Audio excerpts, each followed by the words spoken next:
Alors pour commencer, donc moi je vous invite à remonter le temps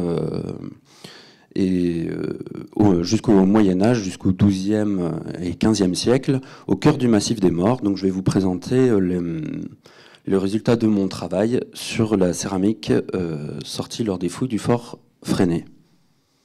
Donc du coup mon exposé va s'articuler en 4 parties. Tout d'abord une présentation, on dirait un peu globale, géographique et historique.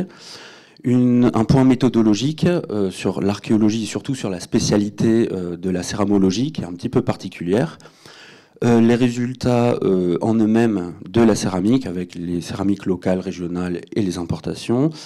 Et dans un dernier temps, sur demande de Laurent, qui est parfaitement justifié, je vais faire un petit point sur ce qu'est le fraxinetum.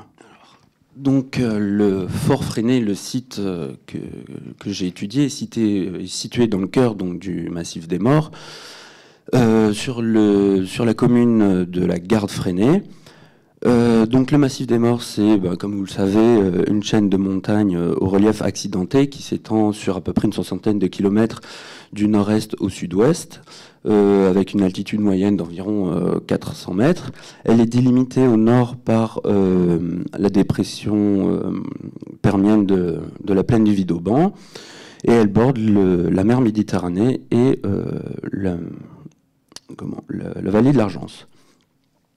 Je ne vais pas m'étendre sur le substrat un petit peu complexe de ce massif parce que je ne suis pas géologue. Cependant, il y a quand même un point un peu important à retenir, c'est qu'il y a énormément de gisements métallifères dans le Massif des Morts qui sont exploités dès l'Antiquité.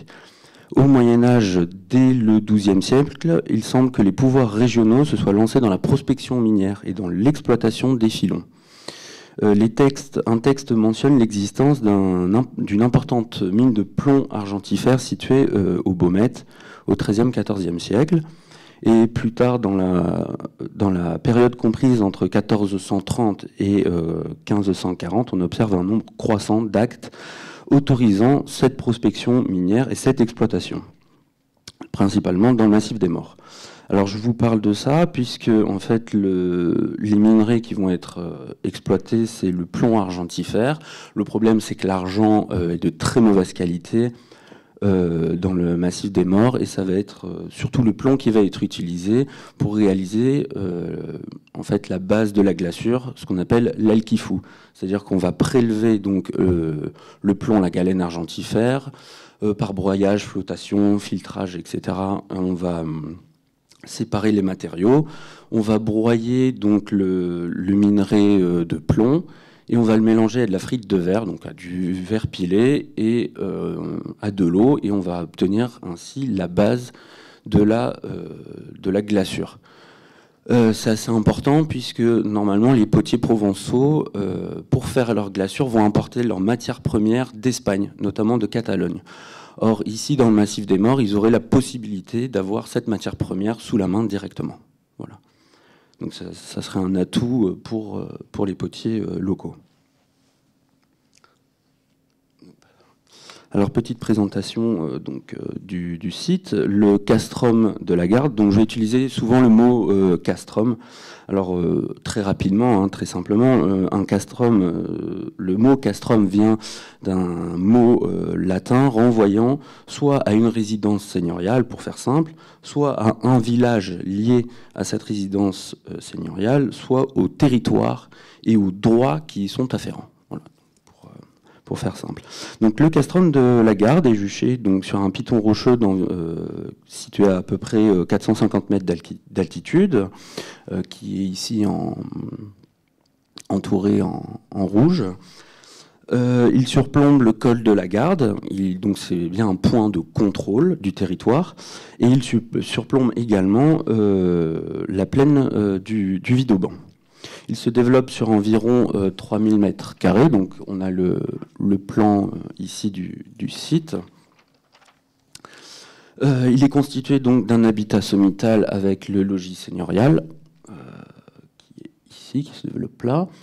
Tout autour, l'habitat, je dirais, vernaculaire. Toute une série de murs de fortifications défensives. Et ensuite, sur la partie nord et la partie ouest, un très large fossé défensif qui est assez impressionnant quand on est sur place, qui fait à peu près, je crois, 5 ou 7 mètres de large et qui est à peu près d'une dizaine de mètres de profondeur, et qui permet de barrer un peu à la manière d'un éperon barré, en fait, et de contrôler, de protéger ce village.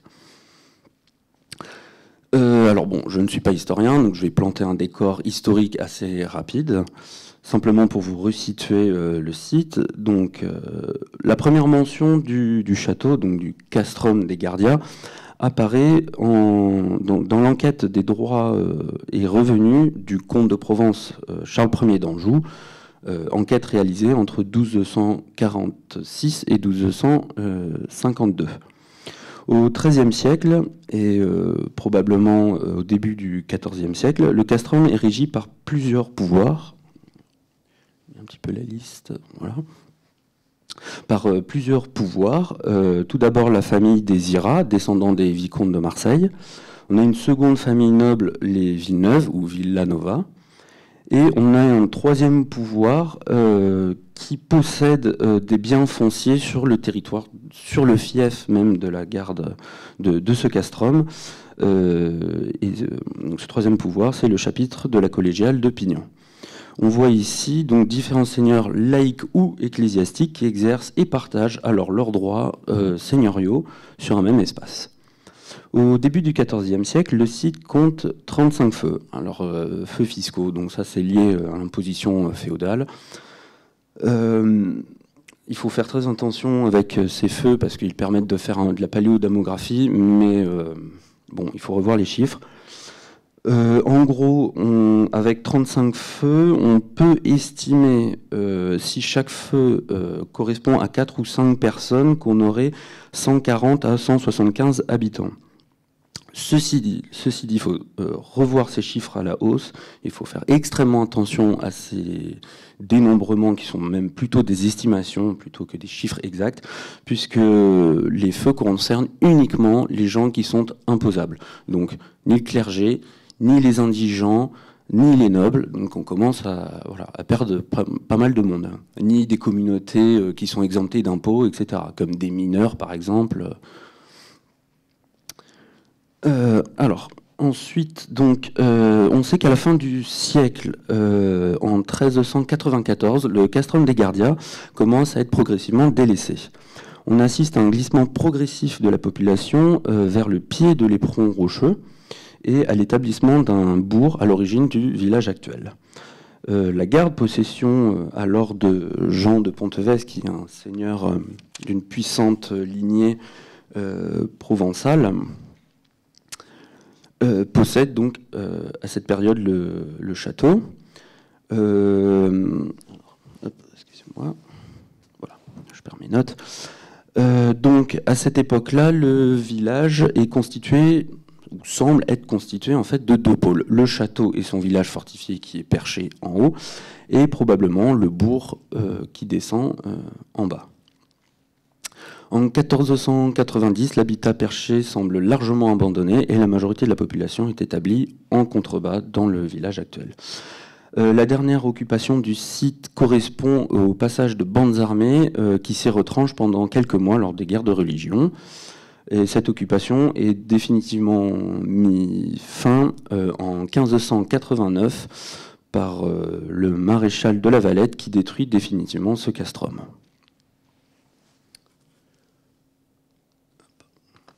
Donc, mon étude est à resituer évidemment dans une longue histoire de la recherche. Il faut savoir que le site a commencé à être fouillé donc, dans le milieu des années 60 par Jean Lacam. Puis, il y a eu une série de campagnes archéologiques durant 10 ans, de 1979 à 1989, réalisé par Philippe Sénac, un éminent historien, un spécialiste de l'islam en France notamment.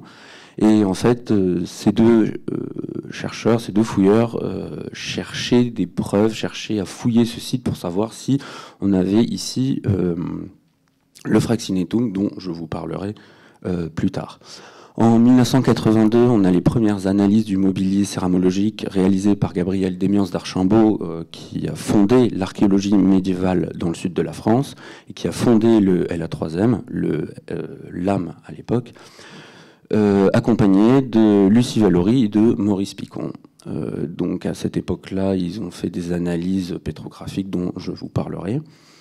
De 1980 à aujourd'hui, les études archéologiques ont été largement complétées par les excellentes études historiques réalisées par Elisabeth Sauze, ici présente. En 2004, on a une campagne de levée topographique réalisée avec l'aide du Centre archéologique du Var, qui a permis de dresser notamment le plan du site que je vous ai montré sur le diapo d'avant. À partir de 2013, on a une reprise progressive de l'étude du mobilier céramique réalisée par Laurent Boudinot et par Lucie Valory. Et enfin, la dernière étude en date, donc avant la mienne, a été faite en 2017 par Olivier Thuaudet, docteur en archéologie et spécialiste du mobilier médiéval, du mobilier métallique, excusez-moi.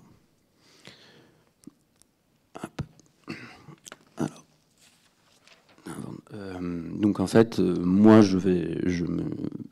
cette étude va se situer à la suite de toutes ces études-là, et le but, moi, de mon étude a été de reprendre un petit peu tout le mobilier céramique pour faire entre guillemets un point final, même s'il n'y aura jamais de point final, puisqu'on peut toujours continuer les recherches là-dessus. Donc avant de vous présenter le mobilier en lui-même, je vais vous faire un petit topo sur la céramique, sur qu'est-ce que la céramique, comment l'étudier et qu'est-ce que la céramologie. Donc pour commencer, qu'est-ce que la céramique? Bien, tout simplement, c'est le matériel, c'est des objets en terre cuite. C'est le premier artisanat, le premier art du feu qui a été mis en place. Donc la terre cuite est faite à base d'argile. On a les carrières ici à côté de Marseille, une photo des carrières qui sont près de Marseille. La céramique, donc, est ce que je vous ai dit dans l'histoire de l'humanité, le premier art du feu. Il apparaît au Japon durant la période Jomon, qui est datée de moins 12 000, moins 11 000 avant notre ère. On a ici une poterie où les populations n'étaient pas encore sédentaires, mais pratiquaient la poterie. Pour le Moyen-Orient, il faut attendre la période du Natoufien, donc c'est à peu près moins 9000, moins 8000 avant notre ère. Et ici, il faut attendre la période cardiale. Donc ça, c'est le néolithique. Et après, plutôt vers 5000, vers 4000 avant notre ère. Et ici, vous avez une photo de pots et de céramique modelée du néolithique et de l'âge du bronze. Alors, maintenant qu'on sait ce que c'est que la céramique, où trouve-t-on ce matériel céramique? Où trouve-t-on ce mobilier archéologique? Alors, on peut le trouver tout simplement sur les sites de consommation, donc dans les habitats, sur des sites, voilà, des sites d'ensilage. On peut les trouver aussi sur des sites de production, c'est-à-dire des ateliers de potiers. Vous avez ici deux photos d'ateliers de potiers avec des fours. Ici, les ateliers en cours de fouille de Marseille-Sainte-Barbe, donc les ateliers de Sainte-Barbe à Marseille, à côté de la préfecture.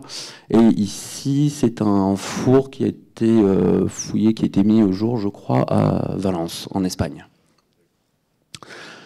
On peut avoir plusieurs contextes un peu particuliers où on trouve cette céramique aussi, en contexte funéraire, où on a donc ce qu'on appelle des pégots. En gros, les pégots, ce sont des petits pots avec des anses et souvent des becs verseurs.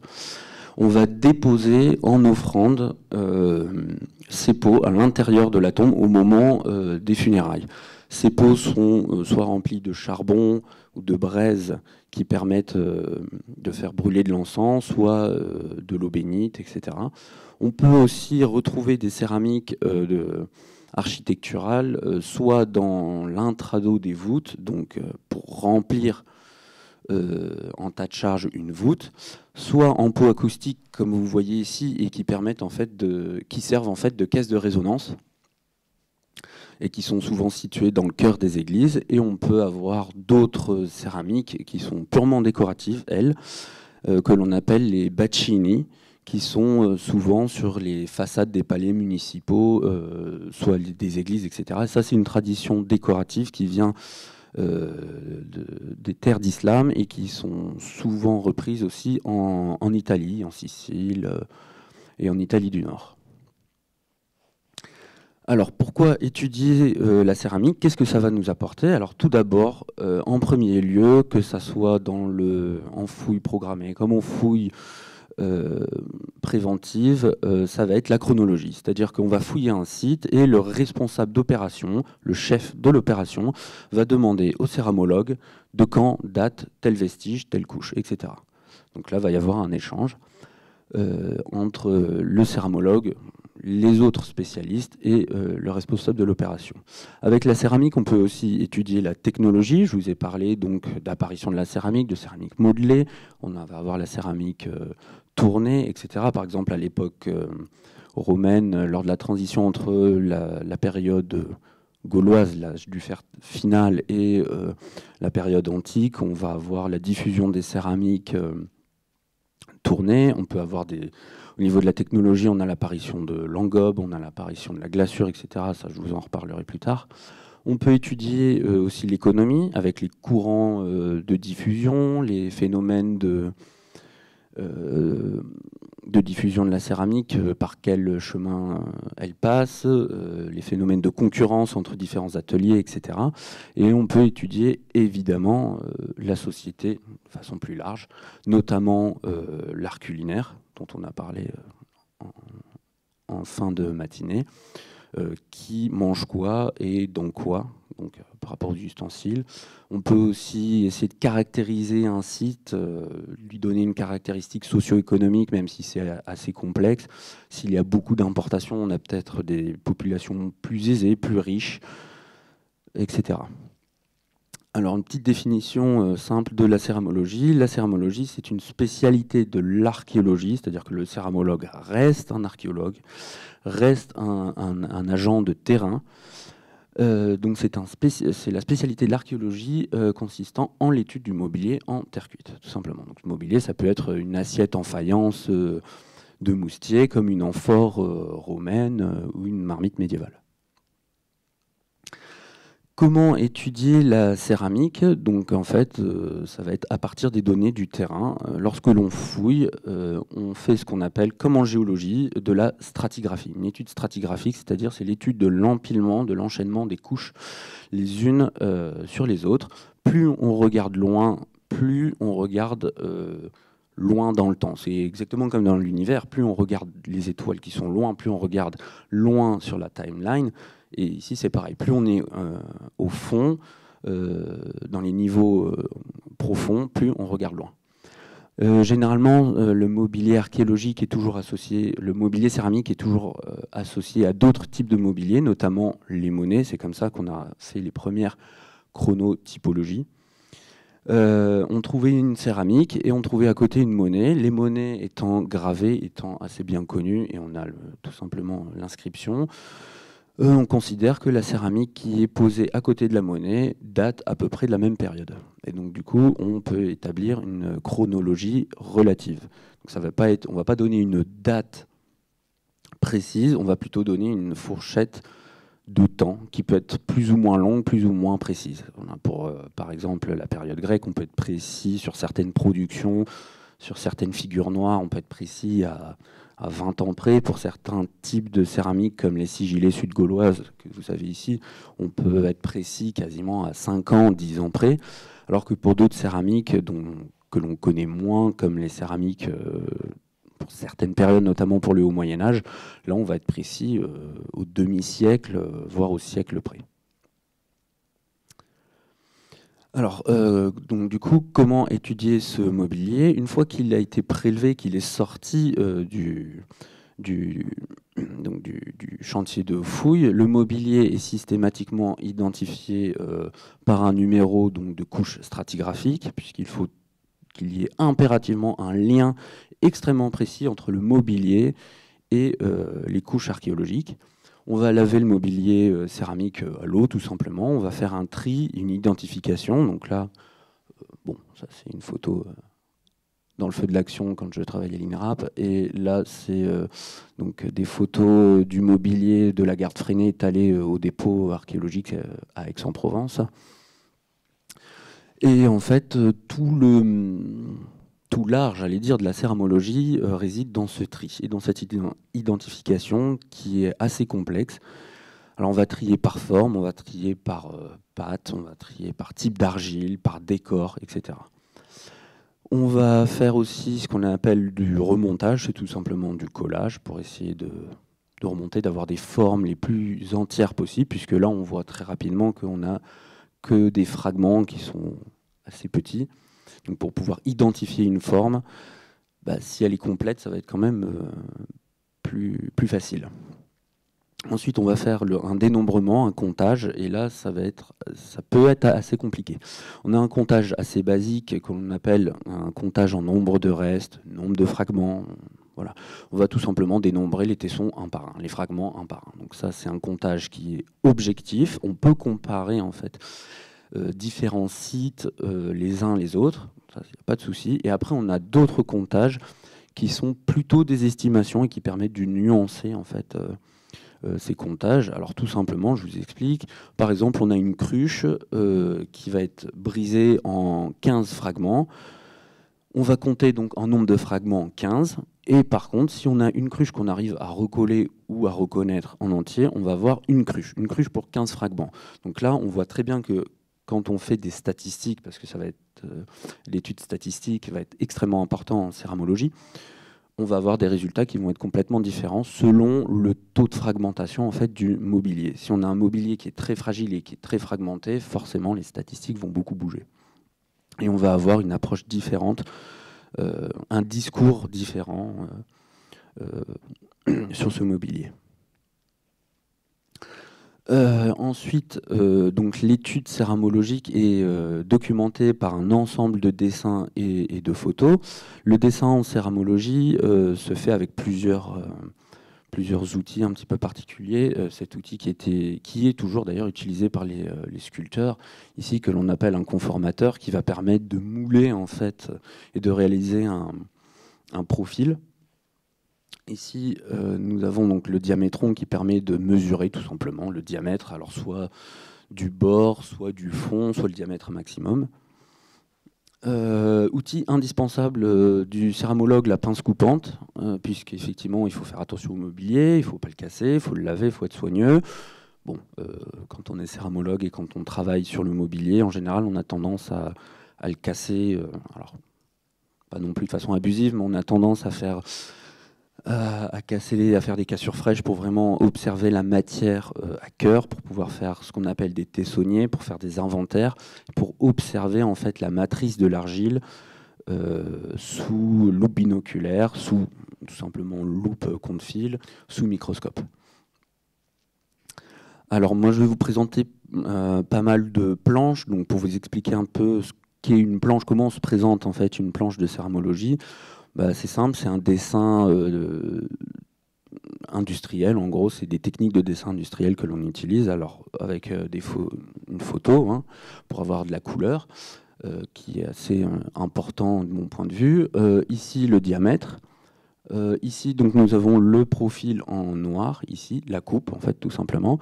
À l'intérieur, donc, on représente, s'il y a un décor, c'est toute la partie intérieure du récipient. Ici, la partie extérieure. Ici, le numéro d'isolation, qui est un numéro d'inventaire administratif. Les dessins dans les rapports de fouilles, dans les publications, sont en majorité au tiers. C'est une convention. Souvent, on peut avoir du mobilier comme les amphores ou les jarres, qui sont vraiment très grandes, et si on faisait des dessins au tiers, ça ne rentrera jamais sur une page A4, qui sont dessinés soit au 50, soit au demi, mais en général, c'est toujours au tiers.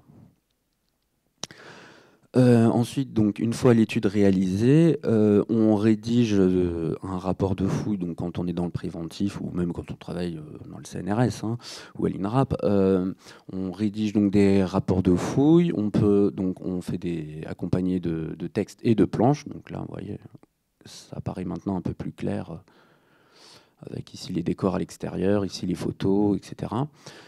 Et une fois qu'on a donc rédigé ces rapports d'études, on commence à diffuser les résultats, soit lors de tables rondes, de colloques, d'interventions orales, hein, tout simplement, des posters. On peut aussi diffuser ces informations dans des publications scientifiques, comme ici une publication sur les ateliers de potiers de Marseille-Sainte-Barbe dont je vous ai parlé, ou tout simplement le mobilier médiéval et moderne à Marseille. Et on peut aussi publier et faire de la vulgarisation. Donc ici, je vous ai mis 2 exemples avec les dossiers d'archéologie qui s'adressent au grand public et qui sont avec des informations condensées, scientifiques toujours, hein, mais condensées et quand même un peu plus compréhensibles, peut-être moins jargonneuses. Voilà. Alors, du coup, là, on va rentrer au cœur de l'étude, du corpus d'études. Moi, mon corpus est constitué de 11 246 fragments exactement.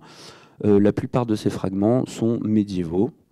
Alors, il y a un petit peu de quelques céramiques proto-historiques et antiques, mais en fait, qui ont été ramassées sur les pentes du site et qui n'appartiennent pas du tout au Fort Freinet. J'ai un petit lot de céramiques modernes qui témoignent de la fréquentation et non pas de l'occupation. C'est bien distingué, hein, deux termes, occupation et fréquentation, du site au 15e et surtout 16e jusqu'à l'époque contemporaine. J'ai aussi un lot de tuiles, un peu de torchis, quelques indéterminés. Dans toute bonne étude scientifique, on dira on a des indéterminés de toute façon, on n'a pas le choix. Mais la plupart du matériel céramique est médiéval. Ce matériel donc est assez fragmenté. Donc moi, dans mon PowerPoint, je vous montrerai des planches avec du mobilier céramique issu des fouilles du Fort Freinet, mais la plupart du mobilier que je vais vous montrer en photo ou en dessin, en fait, correspond à ce que l'on a au Fort Freinet, mais ne vient pas du Fort Freinet. Ce sont soit des pièces de musée, soit des pièces issues d'autres fouilles. J'ai fait ce choix-là pour que ça soit plus visible, plus compréhensible.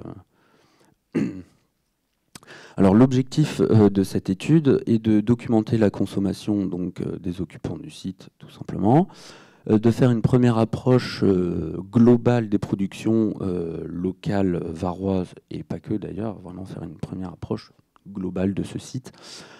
Restituer aussi la place de ce castrum dans l'espace économique, puisqu'on voit que le Fort Freinet maintenant abandonné, on dirait qu'il est sur un piton rocheux, il est un peu loin de tout, sur une terre qui paraît un peu, à premier abord, à première vue, un peu hostile. Bon, finalement, c'est pas le cas du tout. Et l'objectif aussi de l'étude, c'est de confirmer ou d'infirmer certaines datations qui ont été déjà proposées. Alors donc, je vais commencer tout d'abord par la céramique locale et régionale, puis ensuite nous verrons les importations. Donc nous avons évidemment une grande majorité de céramique régionale ou locale, comme on voit sur ce diagramme. C'est le cas sur beaucoup de sites, hein. Après, les importations sont assez nombreuses, puisqu'on est à peu près à un petit peu moins de 20%, ce qui est quand même un taux respectable. Donc on a on a un ensemble, donc quasiment, alors, en chiffres, donc on a 63% des céramiques du lot médiéval qui sont importées, qui sont produites probablement localement. Et à ces productions locales, on ajoute des céramiques d'Olière. Donc là, je vais vous montrer. Donc on a une grande majorité de céramiques qui sont locales, et ça c'est logique. Et ce mobilier est complété par des apports de céramiques qui ont été produits dans les ateliers de Cabasse, d'Olière, de Marseille, de la région du Baronne à Avignon et Beaucaire, où des fouilles ont révélé la présence de céramique, d'ateliers de potiers, et évidemment la région de l'Uzège, la région d'Uzès, dans le Gard, qui est un énorme centre de production de poterie depuis le Haut Moyen-Âge jusqu'à aujourd'hui. L'intérêt de ce lot, ce qui a été vraiment très intéressant dans ce lot, c'est que j'ai eu une petite quantité, mais une quantité quand même significative, de céramique non tournée, qui date du 12e, 13e. Bon, puisqu'on n'a pas du tout de stratigraphie, c'est un peu compliqué de donner vraiment une bonne datation, mais ça doit être fin 12e, 13e au vu du reste du mobilier. Donc, en gros, pour la petite histoire, donc la période l'âge du fer, on a ce qu'on appelle la CNT, la céramique non tournée. Puis les Romains arrivent, ils introduisent la technique du tour. La céramique non tournée décline, même si elle cohabite avec la céramique tournée. Au Moyen Âge, on a à nouveau un retour, et dès l'Antiquité tardive même, on a à nouveau un retour de la céramique non tournée qui continue à être produite à petite échelle, probablement dans la cellule domestique, et qui ne sont pas dédiées à une commercialisation sur une grande distance. Le Fort Freinet, donc, du coup, a livré un petit lot de céramique non tournée, et les principales formes sont des formes destinées à la cuisson. La première forme ici, c'est donc une marmite avec un col élargi et des anses. Ici, vous avez une photo. Les pâtes sont souvent assez noires, assez brunes, assez grossières. Et on a un second type de récipient qui n'est pas une marmite, qui est plutôt un pot. Lui aussi destiné à la cuisson, vraisemblablement. Ce sont des productions, j'allais dire, entre guillemets, assez rustiques.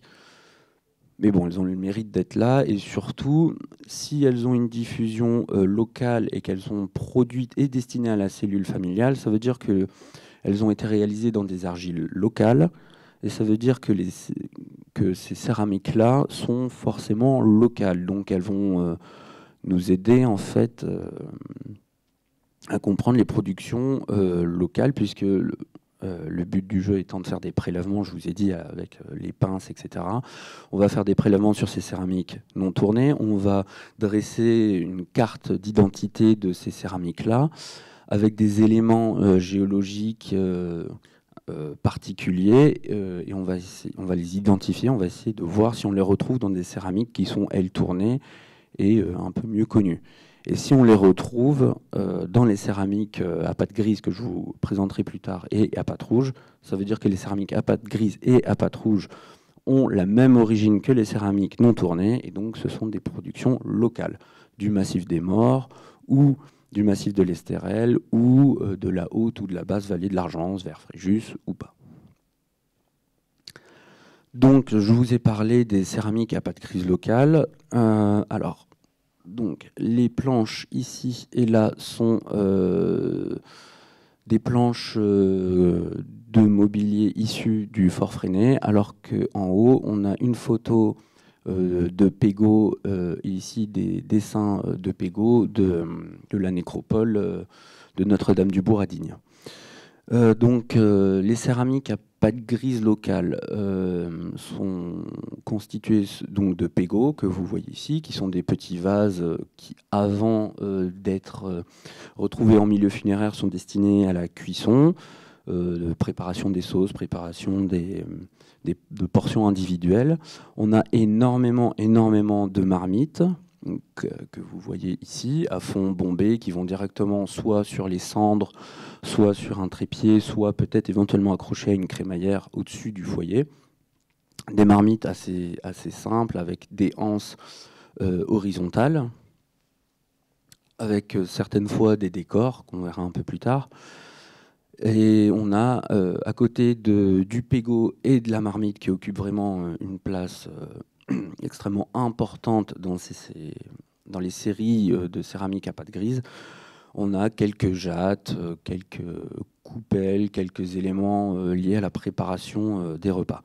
Mais en gros, les céramiques à pâte grise, c'est essentiellement du matériel culinaire qui est datable pour ces formes-là, de la extrême fin 12e jusqu'à la moitié du XIIIe siècle, et qui sont même encore utilisés dans des formes un peu différentes jusqu'à la fin du XIIIe siècle. Donc ça veut dire que tout ce qui Ça veut dire que du coup, pendant la période du XIIe, XIIIe siècle, puisque la céramique est essentiellement destinée à la cuisson, ça veut dire qu'on va manger, on va pas manger dans la céramique, mais on va manger plutôt sur des tranchoirs, dans des écuelles qui vont être en bois, etc. Autre groupe de formes un petit peu particulières qui a été trouvé à la Garde Freinet, c'est tout un ensemble de grosses jarres liées au stockage, donc, que vous voyez ici. En nombre de fragments, on doit en avoir 200, 250. En nombre de formes, malheureusement, c'est très très fragmenté, donc on peut estimer à une soixantaine de formes, mais c'est qu'une estimation. C'est principalement des grosses jarres donc qu'on peut restituer, puisqu'elles sont très fragmentées. Moi, je restituerai une hauteur d'environ une trentaine à une quarantaine de centimètres de haut. Souvent à fond plat, qui sont destinés au stockage soit des liquides, soit des légumes, des fruits secs, des céréales, etc. Et qui sont pour la plupart renforcés par des cordons en fait, qui permettent de donner une solidité au récipient. À côté de ces pâtes grises, à partir des niveaux datables du milieu du XIIIe siècle jusqu'au plein XIVe, voire même début du XVe siècle, on a beaucoup de pâtes rouges, vraisemblablement locales aussi, qui ont des pâtes qui sont truffées de mica, qui sont truffées de quartz, qui sont toujours assez grossières. On a vraiment la même matrice que les pâtes grises, sauf que là, les pâtes sont rouges, puisque les potiers, au moment de la post-cuisson, donc au moment du refroidissement du four, vont ouvrir des évents, vont ouvrir des bouches qui sont situées sur la voûte du four et qui va faire rentrer l'oxygène et qui va oxygéner en fait les pâtes. C'est pour ça qu'on a cette couleur rouge. On a donc une cuisson en atmosphère qu'on appelle oxydante et non pas réductrice. Donc les formes principales, c'est pareil, ça va être le pégot, comme je vous ai montré juste avant, et la marmite. Là, vous avez une planche avec plusieurs types de marmites, avec des anses horizontales ou verticales. Alors, ce qui est intéressant, c'est qu'on voit au début, donc, sur le matériel en pâte grise, et au début sur le matériel en pâte rouge, donc de la fin du 12e, première moitié 13e, les anses des marmites sont horizontales, donc on a un certain type de manipulation, on ne peut pas les prendre n'importe comment. Et à partir du milieu du XIIIe siècle, on a les anses qui commencent à être systématiquement verticales, comme ici. Alors ça paraît anodin, sauf qu'en fait, ça veut dire que d'un point de vue de l'archéologie du geste, de l'ethnologie du geste, on a une manipulation différente de ces récipients qui sont quand même lourds. On a une gestuelle, on a une gestuelle du corps, une gestion du corps et des objets qui est différente. Et c'est ce phénomène d'anse horizontale qui passe à verticale est systématique sur toute la Provence. Pourquoi? Alors, on a sans doute des aménagements un peu nouveaux dans les intérieurs. On a une nouvelle façon d'accrocher les marmites aussi, probablement. Pour l'instant, on n'a pas vraiment de réponse tranchée, s'il y en a réellement une. Le matériel en pâte rouge est un petit peu plus diversifié, puisqu'à partir du XIIIe siècle, on assiste donc à une diversification du mobilier. On n'est plus sur que de la culinaire avec les pégots et les marmites accompagnées de quelques jattes, etc. Les potiers vont être, j'allais dire, un peu plus imaginatifs et innovants, et surtout la demande des foyers provençaux. On a vraiment une demande en céramique un peu différente, et on voit donc ici un poêlon qui permet de faire une cuisson non pas à feu doux, une cuisson lente, un mijoté, mais qui permet de faire une cuisson beaucoup plus vive, donc des plats un peu différents, une consommation différente. Voilà. On a ensuite ici, pareil, des jattes et des écuelles. On a l'apparition de la vaisselle de table en terre cuite qui n'existait globalement pas avant, Et au XIIIe siècle, avec cette apparition, cette diversification du mobilier céramique, on voit clairement des changements dans les arts de la table. On a de nouvelles formes, de nouvelles pratiques culinaires, de nouveaux aliments et de nouvelles pratiques de table. Alors, quelques petites céramiques un petit peu exceptionnelles, en pâte rouge également. J'ai pris ici deux exemples.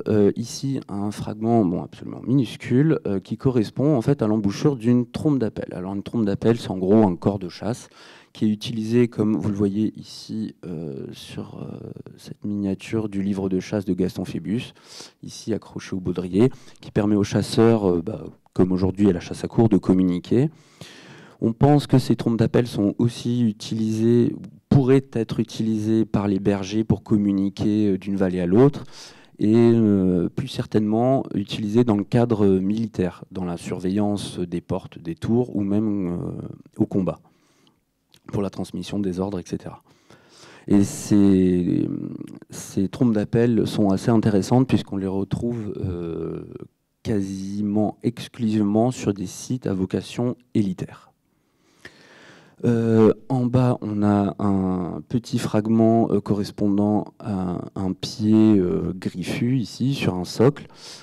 Alors, après quelques jours de recherche, l'une des hypothèses les plus probables, c'est qu'on pourrait éventuellement avoir un fragment de statuette, et pas n'importe quelle statuette, on pourrait avoir un fragment de ce qu'on appelle un aquamanile, que l'on a ici. Alors les aquamaniles, ce sont en fait des récipients qui sont creux, qui sont en général qui représentent des thèmes héraldiques ou des thèmes nobles, des griffons, des chevaliers en armes, des rapaces, des fauves, etc. Et on a un robinet donc sur le devant de l'objet qui permet de se laver les mains. Aquamanile, eau, les mains, se laver les mains.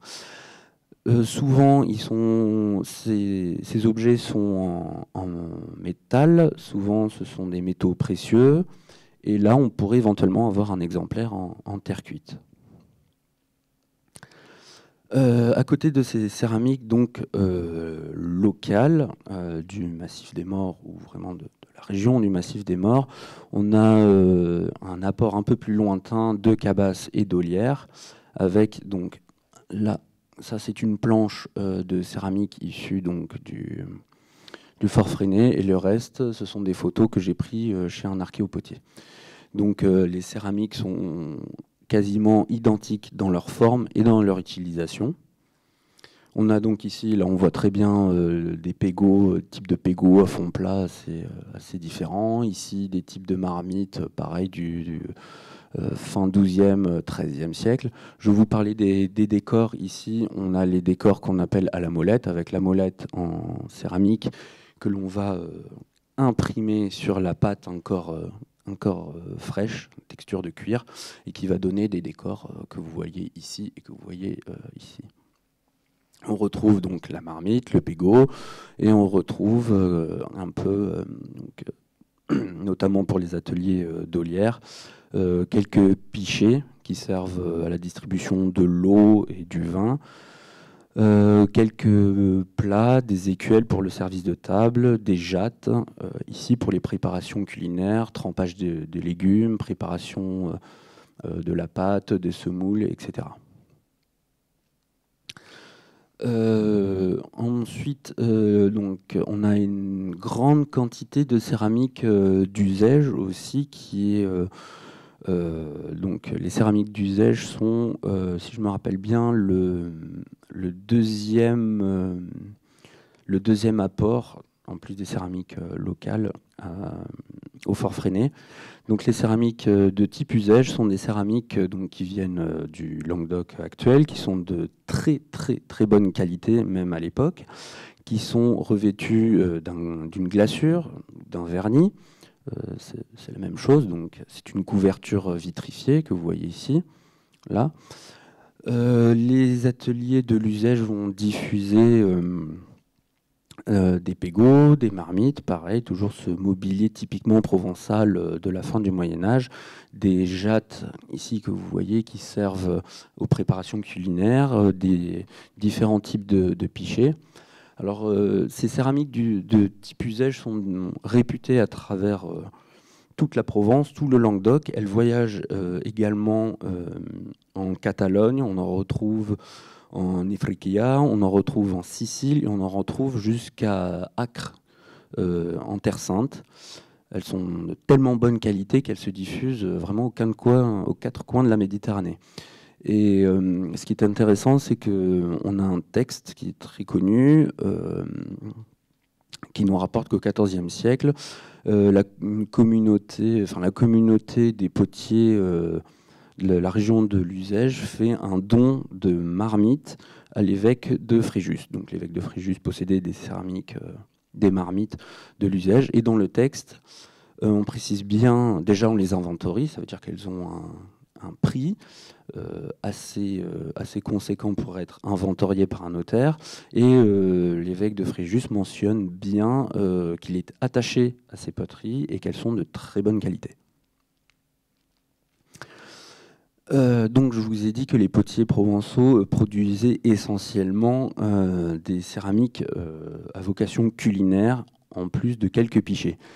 Et c'est vrai. Et on a quelques ateliers de potiers, notamment à Marseille, et plus tardivement, donc les ateliers de potiers de Marseille, c'est 12e, 13e, fin 12e, 13e, et plus tard les ateliers du Baronne sur Beaucaire et Avignon à partir du 14e jusqu'au 15e, qui vont produire des céramiques de table. Puisque, en gros, en Provence, le problème, c'est qu'on a un manque de céramique de table. Donc ces potiers-là vont s'adapter en fait à la demande et vont adapter leur production pour conquérir en fait des parts de marché, pour parler avec un langage contemporain. Et ici, on a ce que l'on appelle donc des maïoliques. Alors ça, ce sont des productions un petit peu particulières. Maïolique, proto-maïolique, faïence, proto-faïence, c'est la même chose. Ce sont en fait des céramiques qui sont façonnées dans une argile naturelle qui est recouverte d'une glaçure non pas plombifère mais à l'étain, qui a une vocation à donner une couverture blanche, une couverture blanche en fait, à opacifier les pièces. Et elles vont être recouvertes ensuite donc d'un décor vert et brun. Alors plus rapidement, le mobilier importé qui représente à peu près 20% du lot est assez conséquent. On voit qu'il vient à peu près des quatre coins de la Méditerranée, avec la région de Savone, la région de Pise ici, quelques tessons qui viennent de Rome, quelques tessons qui viennent de Barcelone, de Valence et 2 fragments qui viennent de Malaga, et un fragment un peu exceptionnel qui vient de la région d'Égypte ou de Syrie. Alors la grande majorité des céramiques importées provient donc d'Italie, surtout de Pise et de Savone. Donc voilà les maïoliques pisanes, donc ces faïences à décor vert et brun. Ces maïoliques sont essentiellement soit des écuelles qui sont destinées donc à la consommation des mets sur la table, soit des pichets destinés au vin, à la consommation du vin ou de l'eau. Et ces productions-là datent de la fin du XIIIe, XIVe, voire du début du XVe siècle. Donc le tesson étant pas très visible, là je vous ai pris une photo d'une maïolique du Latium et c'est vraiment exactement le même type. Voilà, on a 2 tessons, donc c'est assez rare et c'est pour ça que c'est important de le souligner. À côté, on a un lot assez conséquent de ce qu'on appelle des graffita archaïca tyrinica, donc des céramiques à sgraffito, à décor incisé dans la pâte, recouvert d'une glaçure au plomb. Vous voyez ici des exemples de musées, ici et là. Et ici, vous avez 2 planches de céramique provenant du Fort Freinet. Les formes qui sont donc de ce type-là, qui proviennent des ateliers de Savone, sont systématiquement des formes ouvertes, des écuelles. Voilà, des écuelles, des bols, des coupes, des coupelles. On a quelques céramiques donc glacurées de Catalogne, avec ici une photo des pièces du musée de Marseille, avec là ce qu'on appelle un lebrillo, donc c'est un grand bassin destiné aux préparations culinaires. Ici une petite bouteille glacurée verte, et ici on retrouve pareil les maïoliques à décor vert et brun qui proviennent de Catalogne. Donc voici quelques exemples. Donc ça c'est les collections aixoises. J'ai pris une photo des collections aixoises avec ici une maïolique de Catalogne, là, et là un exemple de planche de ce que l'on a trouvé au Fort Freinet. Et les maïoliques de Catalogne sont dans leur grande majorité également des céramiques, des formes ouvertes, donc des plats, des coupes, des écuelles, qui viennent compléter le répertoire que proposent les potiers provençaux. Les productions donc, de Valence, qui sont très rapidement, on les connaît peut-être un peu mieux sous le nom de production hispano-mauresque. En gros, ce sont donc des productions, c'est pareil, c'est des maïoliques qui sont recouvertes d'un décor bleu au cobalt et de lustres métalliques que l'on voit ici, qui sont de très belles productions de luxe et de demi-luxe. Et ici, vous avez donc une planche du mobilier à décor bleu illustre que l'on a trouvé donc, au Fort Freinet. Et ici, des exemples un peu complets et un peu plus parlants de ce type de mobilier qui a été retrouvé à Avignon, l'hôtel de Brion, sur des épaves, etc. Donc les quelques exemples ensuite de production qui sont vraiment minimes en quantité. Donc là, je vous montre deux types. Le tesson qui provient du Proche-Orient devait ressembler à la base en fait à cette forme-là, qui est un albarello. Donc c'est un pot à pharmacie qui permet de stocker aussi éventuellement les épices.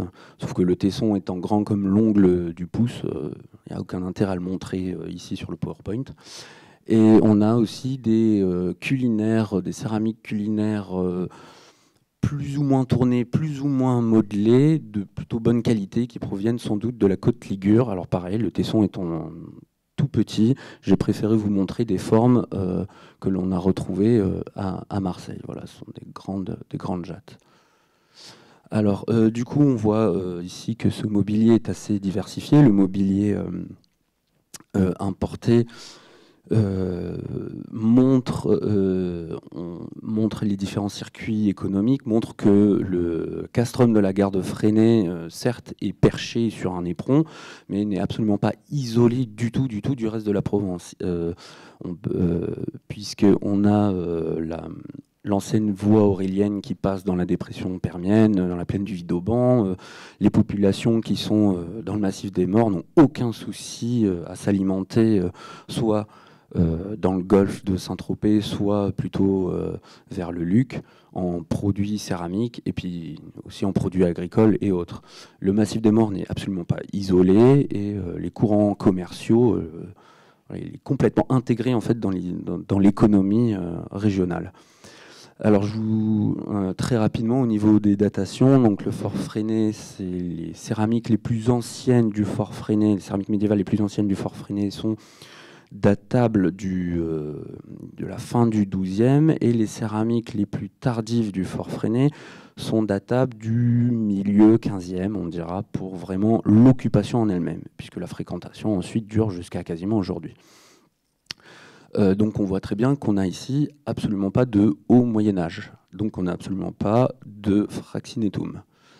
Et ça on le sait déjà depuis les années 80 et les analyses de Gabriel Desméanges d'Archambault, hein, mais j'en profite ici pour le répéter, la garde Freinet n'est pas le fraxinetum.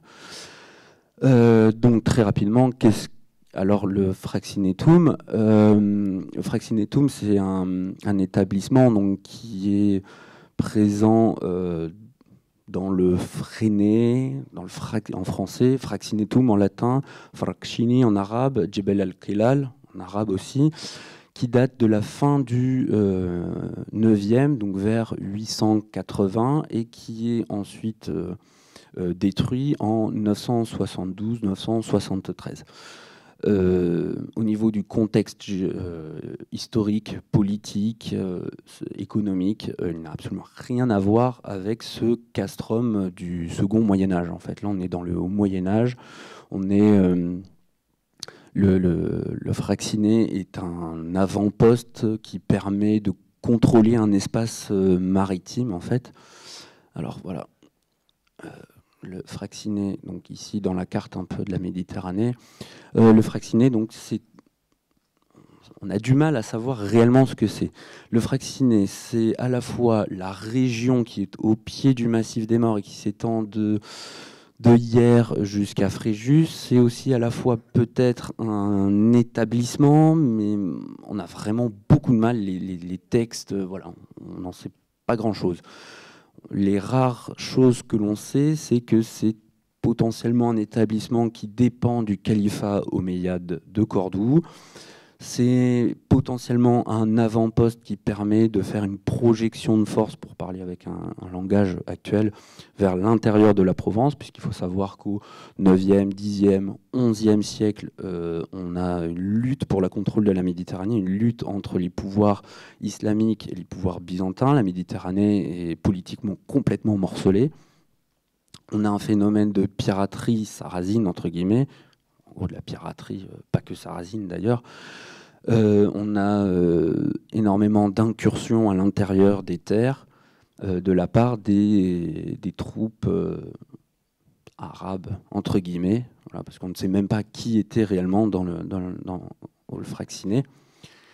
Alors, hop, donc là, on a quelques cartes qui représentent ici le Djebel al-Kilal. On a plusieurs auteurs arabes qui en parlent de façon assez lacunaire, notamment Ibn Aoukal et Al-Istakri. Là, on a une seconde carte qui, pareil, figure ce Djebel al-Kilal. Alors ici, ce qui est assez amusant, c'est que le Djebel al-Kilal apparaît comme étant une île. Ça n'a jamais été une île.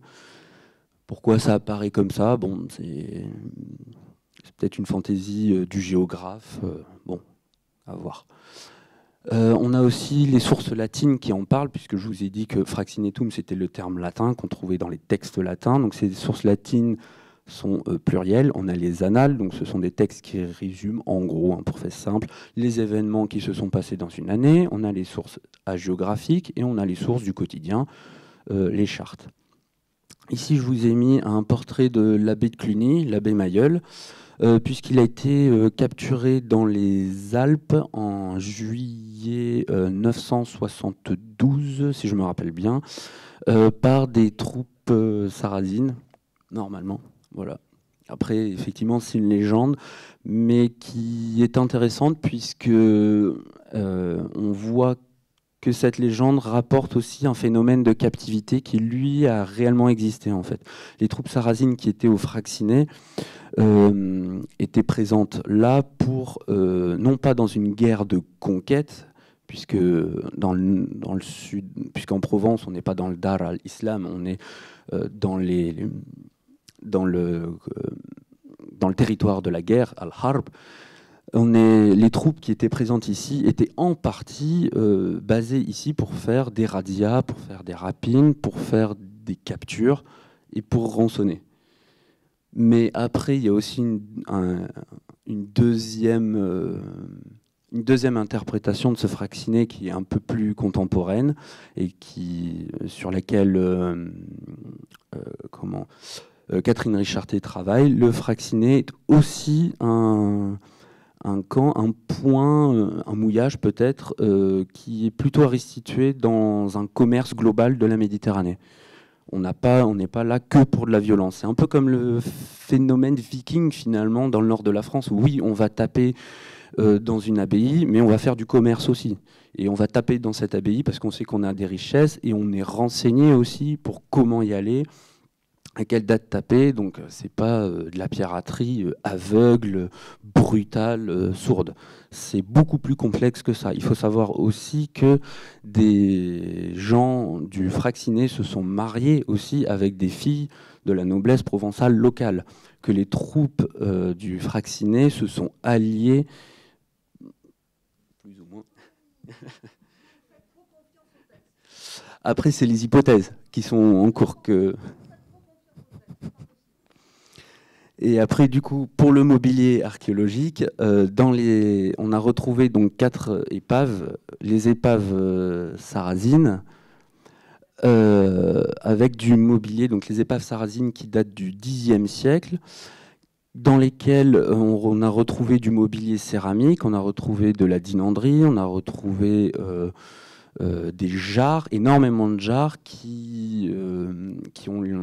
sur lesquelles on a fait des analyses chimiques. Et ces jarres devaient contenir du vin, du vinaigre, des huiles cicatives, des huiles pour de la consommation courante, des produits laitiers, de la cire éventuellement, du miel. Donc comprendre la présence, si on n'a pas en tête, si on ne conçoit pas que la Méditerranée est une mer ouverte et que le Fraxinetum n'est pas aussi un point lié au commerce, la présence de ces 4 épaves est totalement incompréhensible. Hop. Voilà, pour finir très rapidement. Donc en 972, les Sarrasins sont définitivement expulsés du Fraxinetum. Je dis bien uniquement du Fraxinetum, pas de Provence. Et ce Fraxinetum est à replacer, et c'est essentiel de le faire, est à replacer dans son contexte, la Méditerranée du 9e, 10e, 11e siècle. Il faut voir ce Fraxinetum plutôt dans une histoire globale, dans une perspective longue de l'histoire de la Méditerranée, une histoire qui est bien différente du roman national échafaudé durant le 19e siècle. Et c'est à cause de ce roman, entre autres, et de problèmes de source et d'interprétation, qu'on avait l'impression que ce Fraxinetum était un vulgaire repère de pirates et d'égorgeurs de basse besogne. Voilà, merci.